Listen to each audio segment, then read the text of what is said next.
अस्सलामुअलैकुम। आज की मेरी ये वीडियो तकदीर के खेल की एक अनोखी कहानी है। कहानी पसंद आने पर वीडियो को लाइक और शेयर जरूर कीजिए। ये उन दिनों की बात है जब मैं को एजुकेशन कॉलेज में पढ़ती थी। उस कॉलेज में एक लड़का हबीब भी ज़ेरे तालीम था। हम अगरचे पड़ोसी थे लेकिन मैं उससे बात नहीं करती थी, लिहाजा ये हिजाब कॉलेज में भी बरकरार था। छुट्टी का दिन था। मैंने कपड़े धोकर छत पर बंदी अलगनी पर डाले ही थे कि कुछ देर में आसमान घने बादलों से ढक गया और मौसम सुहाना हो गया। घिरे हुए बादल देखकर मुझे धुले हुए कपड़ों की फिक्र हुई, सो दोबारा जल्दी ही छत पर पहुंची और कपड़े उतार कर टोकरी में रखने लगी। तभी मेरी नज़र पड़ोस की छत पर मौजूद हबीब पर पड़ी। वो भी अपने गीले कपड़े उतारने आया था। शायद उसकी माँ ने उसे ऊपर भेजा था। घुटनों की मरीज़ा होने के सबब वो सीढ़ियाँ चढ़ने से कासिर थी। बहरहाल मैंने हबीब की तरफ तवज्जो न दी। जब मैं टोकरी उठाकर अपनी सीढ़ियों की जानिब मुड़ी तो उसने मुंडेर के करीब आकर आवाज़ दी, सुनो शहाना, मुझे कुछ नोट्स चाहिए। अगर आपके पास हो तो बराह करम छत की मुंडेर पर रख दें, मैं उठा लूँगा। मैंने मुंह ऊपर करके बादलों की तरफ देखा और मुस्कुरा दी। वो समझ गया कि बारिश होने को है, अगर नोट्स भीग गए तो। तभी उसने कहा, बारिश ना हो तो रख दीजिएगा। मैं अच्छा कहकर सीढ़ियाँ उतर आई। मैंने सोचा मुमकिन है उसे नोट्स फौरी तौर पर चाहिए हो। मैं उससे एक क्लास आगे यानी फाइनल में थी और कल ही पिछली क्लास के नोट्स निकालकर एक तरफ को रख दिए थे कि मेरे लिए तो बेकार ही हैं। मेरे दिल के अंदर मौजूद नेकी ने मेरे ज़मीर से कहा कि इन नोट्स को रद्दी में फेंकने से बेहतर है उसी को दे दूं जिसको इसकी ज़रूरत है। किसी ज़रूरतमंद तालिब इल्म के काम आ जाए तो अच्छा ही है। मैंने उसी वक्त अपने नोट्स का पलंदा उठाया और जाकर मुंडेर पर रख दिया। अब दिल पर बार बार ये ख्याल बिजली की तरह गुजरता था कि जाने उसने नोट्स उठाए या नहीं। दोपहर को छत पर जाकर झांका, शुक्र है बारिश नहीं हुई थी, मगर बंडल उसी तरह मौजूद था। दिल में आया कि वापस उठा लूं, लेकिन फिर ऐसा ना कर सकी। एक अजीब सी बेचैनी शाम तक दामन गिर रही। तमाम दिन किसी काम में दिल ना लगा। ध्यान उसी बंडल की जानिब ही लगा रहा जो पड़ोसी की मुंडेर पर धरा था। सोच रही थी कि अगर उसने ना उठाए नोट्स तो अपनी अम्मी से कहूंगी कि वो उसको दे आए। 5 बजे शाम काम से फारिग होकर फिर बंडल देखने छत पर मैं गई, जहां हबीब पहले से मेरे इंतजार में मौजूद था। उसने मुझे सलाम किया, फिर शुक्रिया कहा। कोई बात नहीं, मेरे लिए तो ये नोट्स सब बेकार ही थे, आपके काम आ जाए तो अच्छी बात है। ये कहकर मैं जल्दी से सीढ़ियाँ उतर कर सहन में आ गई और वो खड़ा का खड़ा रह गया। ये हमारा अपना ज़ाती घर था जिसमें हम बरसों से रह रहे थे, लेकिन मैं पड़ोस में कहीं आती जाती नहीं थी। अगर कभी ज़रूरत पड़ती, खुशी गमी के मौक़ों पर अम्मी ही पड़ोस में आती जाती थी। इसीलिए मैं आज तक हबीब के घर भी नहीं गई थी। उस दिन के बाद फिर कभी हबीब से राब्ता ना हुआ। इस दौरान उसने कॉलेज में 1-2 बार मुझसे बात करनी चाही, मगर मैंने मौका ही ना दिया। वो फितरतन शरीफ और अपनी वालिदा का अकलौता बेटा था। उसके वालिद का काफ़ी अरसे कबल इंतकाल हो चुका था। माँ ने उसे बड़ी दिक्कतों से पाला था। उसके मामू अपनी बेवा बहन की माली मदद किया करते थे। तभी हबीब अमीर ज़ातों जैसा लाडला या आवारा मिजाज ना था। वो लापरवाह किस्म का लड़का भी नहीं था। उसे अपनी वालिदा की बेवकी और हालात की संगीनी का खूब एहसास था। वो मेहनत से दिल लगाकर पढ़ भी रहा था। उसकी शराफत को देखकर ही मेरे दिल में उसकी इज्जत बनी थी। हबीब की वालिदा कभी कभार हमारे घर आया करती थी। एक दिन उन्होंने मेरी अम्मी को बातों बातों में बताया कि हबीब का हाथ जल गया है। तभी अम्मी ने सोचा कि पड़ोसन है, जाकर उनके बेटे को पूछ आना चाहिए। उस दिन पता नहीं क्या हुआ, मैंने अम्मी से कहा कि मैं भी आपके साथ चलती हूँ। अम्मी ने एतराज ना किया, बोली ठीक है चली चलो। अम्मी हबीब से बातें करने लगी तो मुझे भी उससे बात करने का मौका मिला। पूछा कि तुम्हारा हाथ कैसे जला? अम्मी के घुटनों में दर्द रहता है ना, तो उनको पकाने में परेशानी हो रही थी। सोचा कि आज मैं नाश्ता बना लूं। बस इसी तरह हाथ पर शोले की लपक लगी। मुझे दुख हुआ कि इम्तिहान नज़दीक है, इसके सीधे हाथ में तकलीफ है। सोचा ये कैसे लिख पाएगा और क्यों कर पेपर देगा। अब उसकी बेबसी पर मेरा दिल मोम की तरह पिघल गया। जाने दिल में क्या आया कि मैंने एक रुका लिखा और आखिरकार उस खारदार रास्ते का इंतखाब कर लिया जिस पर चलकर लोग हमेशा जख्मी ही होते हैं। रुके में मैंने लिखा था, अगर तुम्हारे हाथ में ज़्यादा तकलीफ है, तुम चाहो तो प्रैक्टिकल जनरल मुझसे लिखवा लो, मेरे पास अपना मौजूद है। मुझे तुम्हारा जर्नल बनाने में दिक्कत ना होगी। चूंकि हमारे मजमून एक थे इसलिए मैं उसकी मदद कर सकती थी। जवाब में उसने शुक्रिया लिखा और जब मैं सहन में बैठी थी उसने अपने घर की छत से ये रुक्का हमारे सहन में फेंक दिया। मैंने फौरन उठाया, खोलकर पढ़ा। लिखा हुआ था, जैसे तुम अब मेरा साथ दे रही हो, क्या उम्र भर इसी तरह साथ दे सकोगी?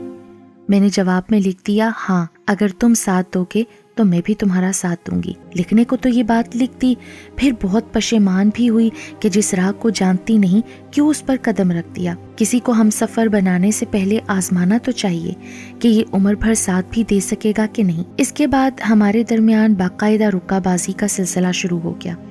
मैं रुक्का लिखकर उसकी छत पर फेंक आती।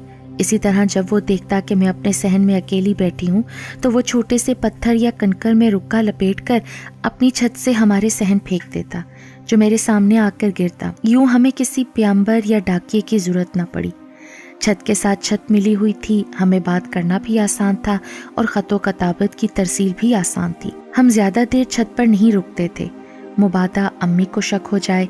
वो भी ऐसा लड़का न था जो किसी लड़की को बुराई पर उकसाता। वो अच्छे मुस्तकबिल के लिए मेहनत करना और अपनी बेवा माँ के दुख समेटना चाहता था। ये बात उसने मुझसे कई बार कही थी।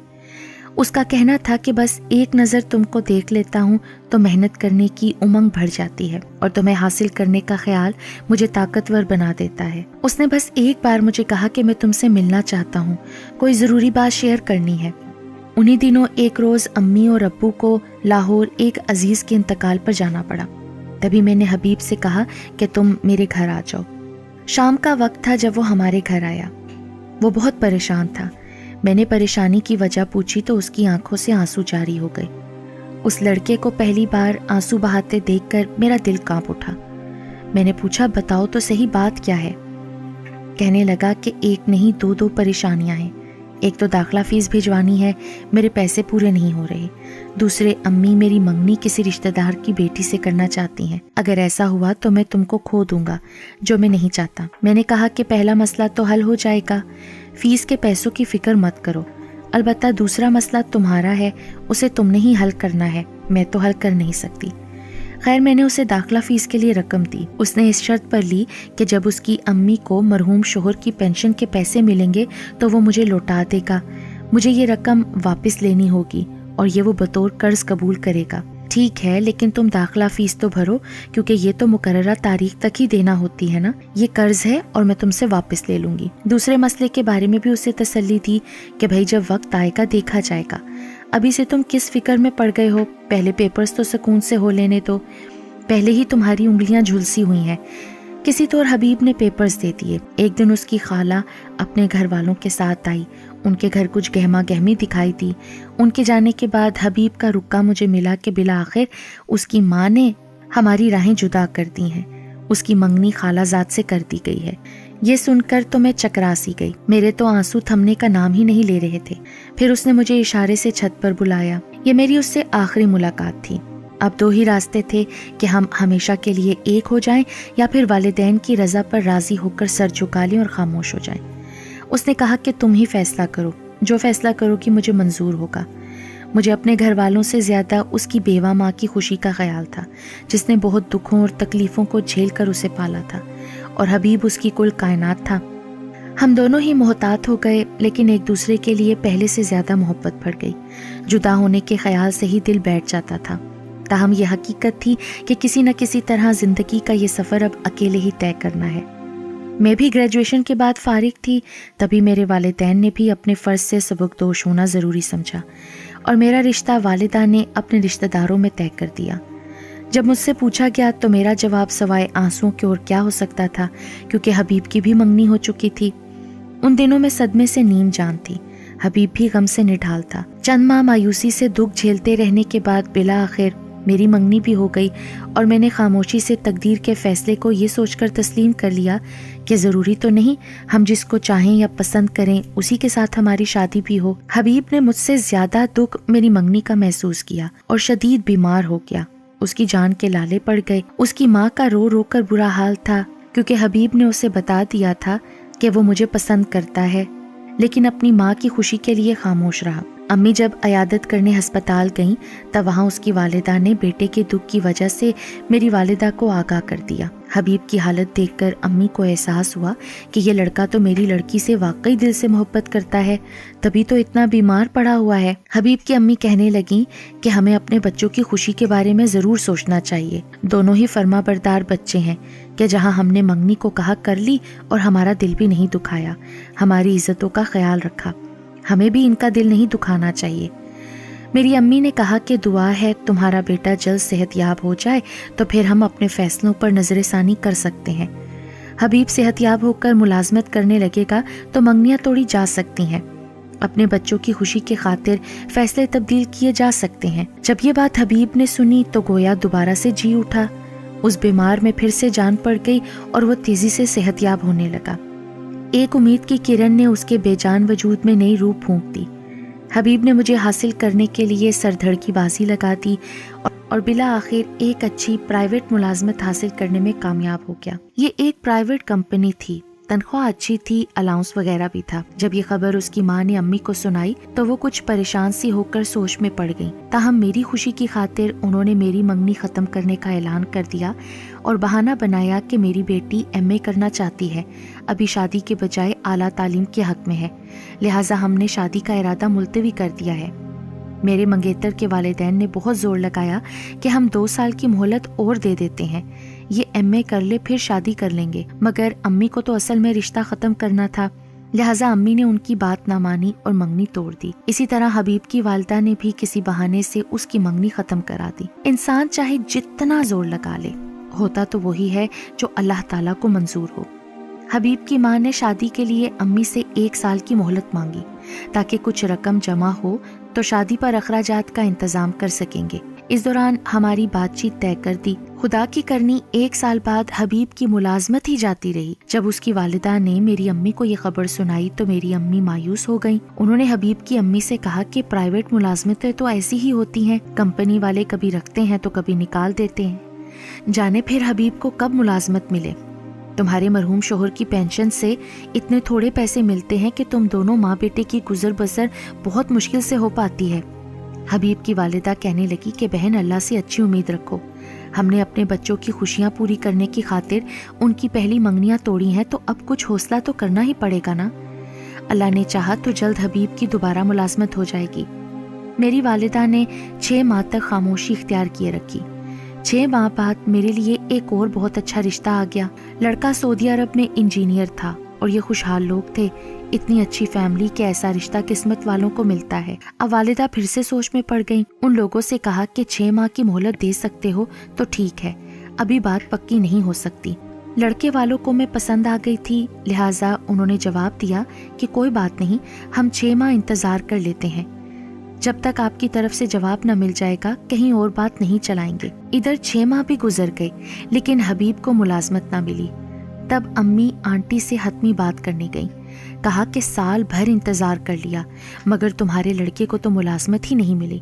आखिर कब तक मैं अपनी बेटी को बिठा कर रखूंगी, जाने हबीब को कब मुलाजमत मिलेगी।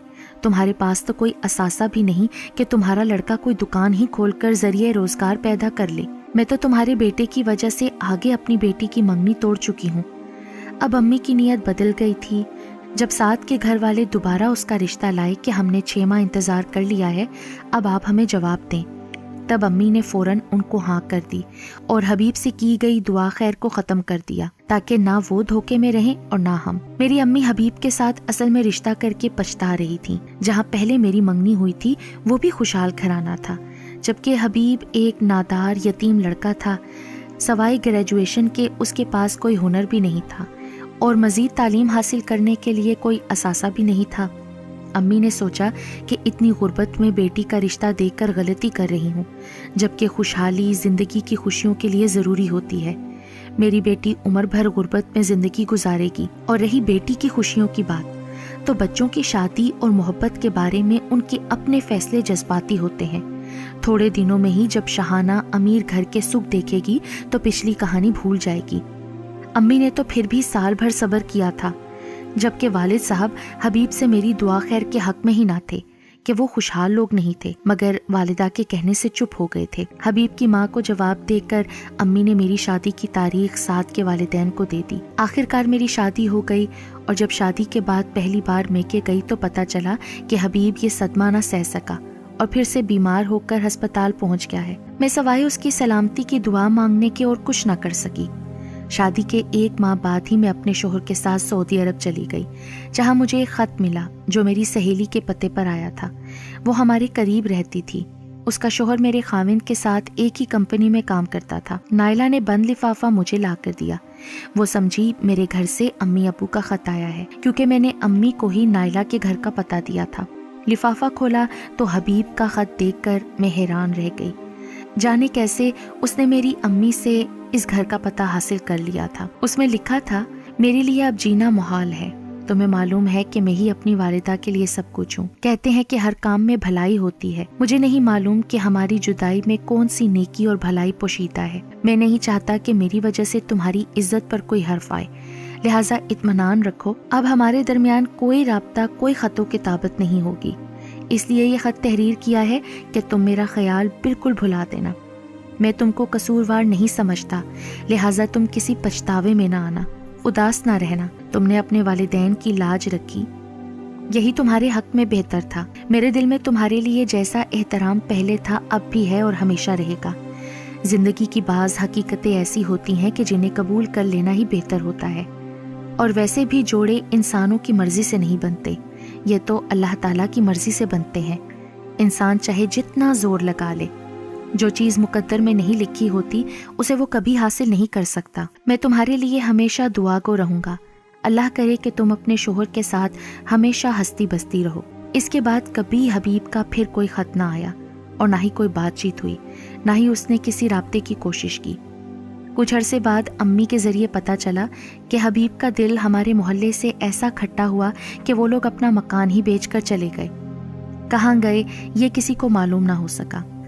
آج میں اپنے شوہر کے ساتھ خوشحال زندگی گزار رہی ہوں، اور ہمیشہ دعا گو رہتی ہوں کہ اللہ کرے حبیب جہاں کہیں بھی ہو وہ ہمیشہ خوش رہے، اور اسے بھی پیار کرنے والی ایک اچھی شریک حیات مل جائے۔